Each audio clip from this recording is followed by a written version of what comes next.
بس رمضان کی سب سے بڑی تیاری کیا ہے کہ اپنے دلوں کو صاف کر لو پہلے سے، کہ جس دل میں نفرت ہو، بغض ہو، کسی کے لیے غصہ ہو، کسی کے لیے کیا کیا جذبے ہوں، دل صاف کرنا۔ ہمارے گھروں میں روزانہ جھاڑو ہوتا ہے، یہاں مدرسے میں روزانہ صفائی ہوتی کہ نہیں ہوتی؟ کیونکہ دنیا کی اصل گندگی ہے تو جھاڑو ہاتھ سے نہیں چھوٹ سکتا۔ حرم شریف میں دیکھا کیسے چاروں طرف خدام پھر رہے ہوتے ہیں برش لے کر، تو دل پہ غبار ایسے آتا ہے جیسے صحن میں غبار آتا ہے،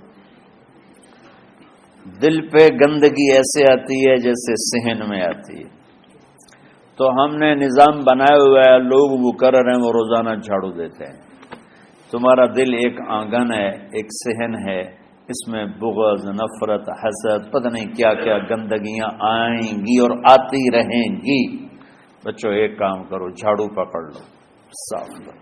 یا اللہ معاملہ تجھ سے کرنا ہے، لوگوں سے نہیں۔ کسی نے برا کہا، کسی نے غیبت کی، کسی نے گالی دی، کسی نے دھکا دیا، کسی نے حق مارا، کسی نے کچھ کیا، یا اللہ تیرے سپرد میں نے اپنے دل کو سب سے صاف کیا، میں نے اپنے دل کو سب سے صاف کیا۔ یہ اتنی بڑی عبادت ہے کہ بڑے بڑے نفلوں والے، تہجد والے، حج عمرے روزے والے تمہیں نہیں پکڑ سکیں گے، کیونکہ اس کا کرنے والا دنیا میں کوئی نہیں۔ نفل پڑھنے والے تو بے شمار ہیں، عمرے کرنے والے بے شمار ہیں، علماء بے شمار ہیں، حاجی بے شمار ہیں، سخاوت کرنے والے بے شمار ہیں، لیکن اس ٹکڑے کو صاف کرنے والا لاکھوں میں ایک بھی نہیں ہے۔ مشکل کام ہے، آپ یہ سیکھ لیں، صاف کرو، صاف کرو، صاف کرو۔ یہ رمضان کی سب سے بڑی تیاری اور علم کو حاصل کرنے کی سب سے بڑی چابی ہے کہ اپنے دل کو کھلا کر لو۔ کوئی چیز خالی ہوگی تو کچھ آئے گا۔ جس دل میں بغض بھرا ہو، نفرت بھری ہو، حسد بھرا ہو، کینہ بھرا ہو، اس میں خاک آئے گا، اس میں تو علم کی ایک کرن بھی نہیں آئے گی۔ اس زبان سے چاہے جتنے مرضی موتی بکھیرے، دل اس کا اندھا ہوگا۔ لا تعمل ابصار ولكن تعمل قلوب التي في الصدور، یہ آنکھوں سے اندھے نہیں، دل سے اندھے ہیں۔ تو بچوں اپنے دل کو صاف کرنا سیکھو۔ وہ کتنی مشہور حدیث ہے، آپ نے کہا اس دروازے سے ایک جنتی آ رہا ہے، تو ایک انصاری صحابی داخل ہوئے، جوتا ہاتھ میں، داڑھی میں وضو کا پانی۔ اگلے دن اس دروازے سے ایک جنتی آ رہا ہے، تو ایک صحابی آئے، ہاتھ میں جوتا، داڑھی میں وضو کا پانی، وہی صحابی۔ اگلے دن اس دروازے سے ایک جنتی آ رہا ہے، تو وہی صحابی 3 دن جنت کی بشارت لی۔ اس صحابہ کی جماعت میں ایک شخص ہیں جن کا نام ہے عبداللہ بن عمرو بن عاص۔ ان سے بڑا عبادت گزار صحابہ میں کوئی نہیں تھا، نہ سابقین میں نہ متاخرین میں، نہ پہلوں میں نہ بعد والوں میں۔ ان کی عبادت کیا تھی؟ ساری رات جاگنا، سارے دن کا روزہ، اور ایک ختم قرآن صبح سے شام۔ اتنی اللہ نے طاقت دی تھی۔ پھر وہ غلوب والی بات آ گئی، ایکسٹریم ہونے والی بات آ گئی۔ ان کی شادی والی رات حجلہ عروسی میں داخل ہو رہے ہیں، دلہن کے کمرے میں داخل ہو رہے ہیں، اور مصلی بچھا کے اللہ اکبر، اور دیر نفل تے نفل، دیر نفل تے نفل۔ تو ان کی بیگم نے دیکھا تو وہ بھی خیر کا زمانہ تھا، انہوں نے بھی وضو کیا اور پیچھے مصلی بچھا کے وہ بھی فجر تک نفل پڑھتے رہے۔ صبح ہوئی تو حضرت عمرو بن عاص رضی اللہ عنہ نے پوچھا بیٹی رات کیسی گزری؟ کہا جی ماشاءاللہ آپ کے بیٹے تو بڑے عبادت گزار ہیں، ساری رات نفلوں میں ہی گزری۔ تو وہ ان کو شکایت کر دی۔ حضرت عمرو بن عاص کو اتنا غصہ چڑھا، وہ بیٹے کو تو کچھ نہیں کہا، کتنی حکمت کی بات ہے، سیدھے گئے اللہ کے نبی کے پاس، یا رسول اللہ یہ عبداللہ دیکھیں کیسا نادان ہے، اس کی شادی کی ساری رات نفل پڑھتا رہا۔ تو آپ کہتے ہیں ماشاء اللہ کتنی بڑی بات ہے، نفلوں میں گزر گئی، رات بھی نفلوں میں گزر گئی۔ تو آپ نے حضرت عبداللہ بن عمر کو بلا کے ڈانٹا کہ تو نے مہینے میں 3 دن روزے رکھنے ہیں، بس اس سے زیادہ نہیں رکھنے، اور ہفتے میں 1 قرآن ختم کرنا ہے۔ کہا یا رسول اللہ میرے اندر طاقت زیادہ ہے۔ پھر اچھا 15 دن روزے رکھنے، کہ نہیں میرے اندر طاقت زیادہ ہے۔ آپ اس کو تھوڑا تھوڑا کر کے گھٹاتے رہے، اور وہ ہر دفعہ نہیں یا رسول اللہ میرے اندر طاقت زیادہ ہے۔ تو آخر میں آپ نے کہا اچھا چلو 100 میں داؤدی پہ آ جاؤ، 1 دن روزہ رکھو، 1 دن افطار کرو، اور 3 دن سے پہلے قرآن ختم نہیں کرنا۔ تو آپ نے اس کو پیچھے کیا۔ یہ بیٹھے تھے اس محفل میں، ان کے دل میں آیا کیا یہ بزرگ مجھ سے زیادہ عبادت کرتے؟ رات میں ساری جاگتا ہوں، دن روزہ رکھتا ہوں، 1 ختم کرتا ہوں، تو جنت کی بشارت تو مجھے ملنی چاہیے تھی، ان کو کیسے مل رہی ہے؟ یہ کسی کتاب میں نہیں لکھا کہ یہ ان کا جذبہ تھا، لیکن جو کہ میں ان کی سیرت کو جانتا ہوں تو مجھے خیال آتا ہے کہ ان کی نفسیات میں یہ بات آئی ہوگی، چونکہ صرف انہی کو خیال آیا کہ میں جا کے دیکھتا ہوں کہ یہ بزرگ کیا کرتے ہیں۔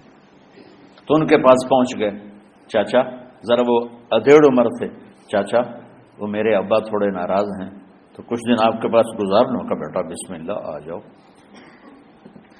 اب رات ہوتے ہی عشاء کی نماز پڑھ کے انہوں نے جلدی سے چادر اوپر لی اور یوں سراغ کر کے ان چاچے کو دیکھنے لگے ایسے کر کہ اب یہ کیا ساری رات سجدہ کرے گا، اور ساری رات روتے روتے روتے روتے مصلی گیلا ہو جائے گا، یا ساری رات رکوع کرے گا، ساری رات قیام کرے گا، ساری رات قرآن پڑھے گا، اس تصور سے یوں دیکھ رہے۔ اور وہ بزرگ صحابی تشریف لائے، سرانے پہ سر رکھا، اللہم بسم کا منہ تو وہ احیا ہو گئے۔ اب یہ دیکھ رہے ہیں ابھی اٹھیں گے، ابھی اٹھیں گے، ابھی اٹھیں گے، اٹھے فجر کی اذان پہ اٹھے۔ اب یہ تو حیران پریشان ہو گئے کہ یہ کیا؟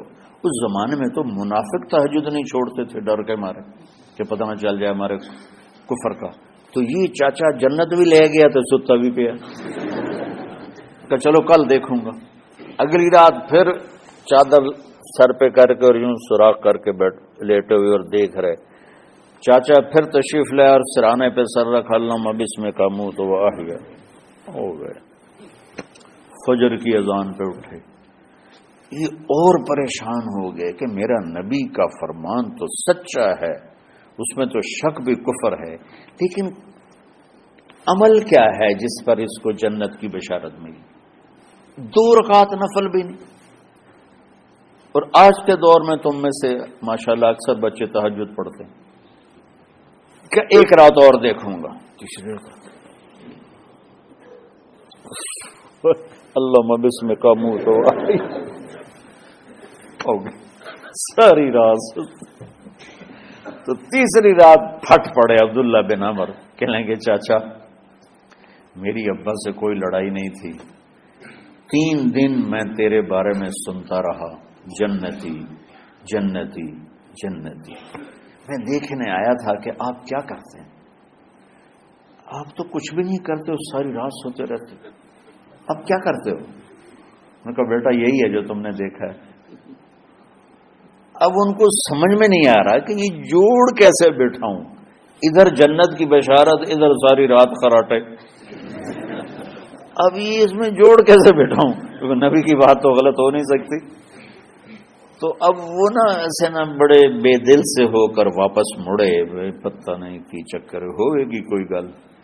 جب وہ دروازے تک پہنچے تو کہنے لگے بیٹا ادھر آنا، واپس آ گئے، کہا میں تمہیں اصل راز کی بات بتاتا ہوں۔ کہا کیا ہے کیا ہے؟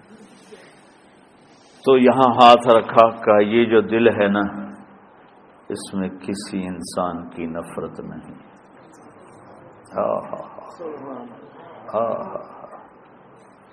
اور جب اللہ کسی کو رزق دیتا ہے، عزت دیتا ہے، مجھے کبھی حسد نہیں ہوا، مجھے خوشی ہوتی۔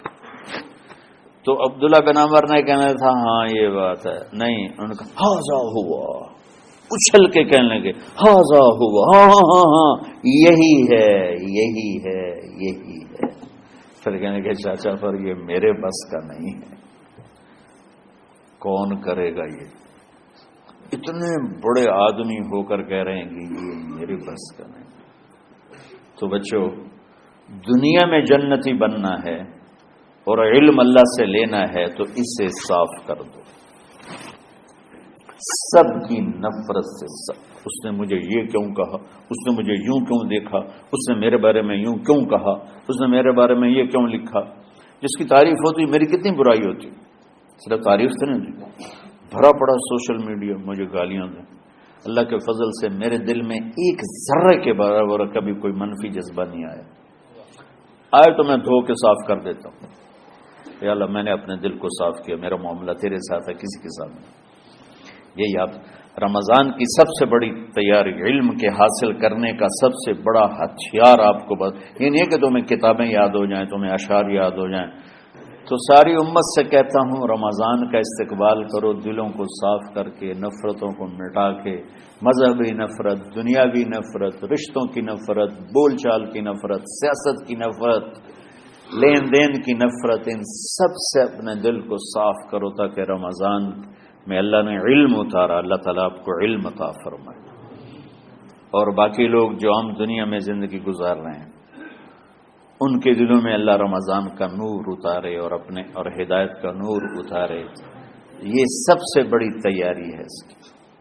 اور کسی سے گلہ ہے، غصہ ہے، ناراضگی ہے، کسی سے بولتے نہیں ہو، ابھی سے شعبان آ چکا ہے، آپ شعبان سے رمضان کی تیاری شروع فرما دیتے تھے، تو اس کی تیاری کیا ہے؟ وہ دلوں کو صاف کرو، معاف کرو، معافی مانگو، تمہارا قصور نہیں پھر بھی معافی مانگ لو، دلوں کو صاف کرو، اور اللہ سے سخاوت مانگو کہ اللہ کو سخی بھی پسند ہے اور صاف دل والا بھی پسند ہے۔